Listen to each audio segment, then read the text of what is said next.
Current news event speech opening. Imagine waking up tomorrow and discovering that your everyday abilities, such as participating in sports, producing content for the internet, or developing your personal brand, may legitimately earn you actual money while you're still a college student.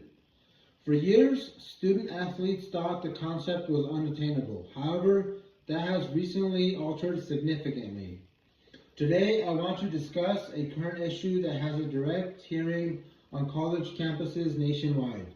The National Collegiate Athletic Association ongoing growth of name, image, and likeness, or NIL, remuneration for collegiate athletes. This has an impact on campus culture, equity, opportunity, and even how colleges recruit students, which is important to college students since it changes the definition of what it means to be a student athlete. This ruling establishes a standard for how students are rewarded for their efforts, regardless of whether you intend to participate in sports. I picked this subject because I was taken back by how quickly collegiate athletes have evolved over the past 12 months. I read Rutter's analysis, ESPN's coverage, and the NCAA's own publications to have a better understanding. I'm going to tell you today about recent extension of college athletes' NIL compensation. I'll provide data from Rutter's, ESPN, and the NCAA and discuss the parallels and discrepancies in the coverage of this incident. Main point 1. What is the current event? The current situation is the NCAA's ongoing move, which has been going on for a year, to permit college athletes to get compensation via sponsorships, endorsements, and branding agreements, while simultaneously giving schools more authority to handle these payments. The NCAA claims that these modifications are intended to modernize collegiate athletics and resolve long-standing issues with athlete compensation. According to NCAA officials, athletes can make money off their own identities without being considered professional athletes thanks to NIL rights. To put it another way, players can make money just by being themselves, not because the institution pays them to play. Main point 2. What do the sources say?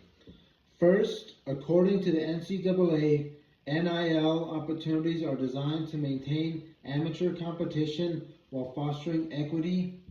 Athletes should comprehend contracts and financial responsibilities according to the organization, which places a strong emphasis on education, compliance, and openness.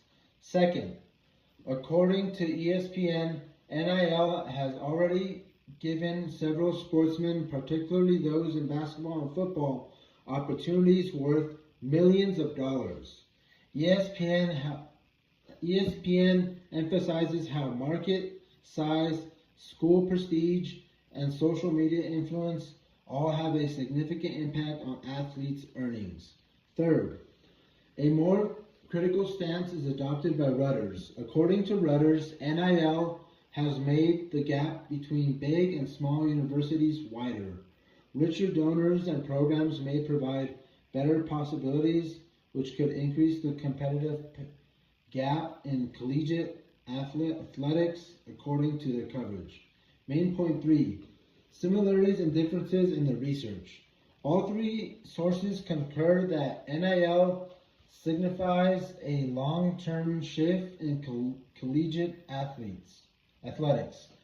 ESPN, Rutter's, and the NCAA all acknowledge that athletes now have greater power over their own worth and that the previous structure is no longer in place.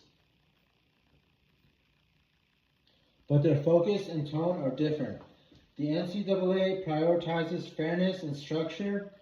ESPN emphasizes financial potential and success tales. Risks, legal issues, and uneven access are the main topics of Rutter's. When taken as a whole, these viewpoints demonstrate that NIL is both complex and empowering. It presents both opportunities and new difficulties for both students and colleges. Closing. Today, I told you about the latest extension of collegiate athletes' name, image, and likeness remuneration. I presented data from Reuters, ESPN, the NCAA, and discussed the parallels and discrepancies between their perspectives on this shift. This issue serves as a reminder to us, college students, that opportunity, work, and education are all changing simultaneously. Whether in the classroom, on the field, or online, our definition of fair compensation is evolving, and we are experiencing it firsthand. The next time you scroll past a brand promoting athletes during a college game, keep in mind that this is more than simply athletics. It concerns how the contemporary world society regards student talent.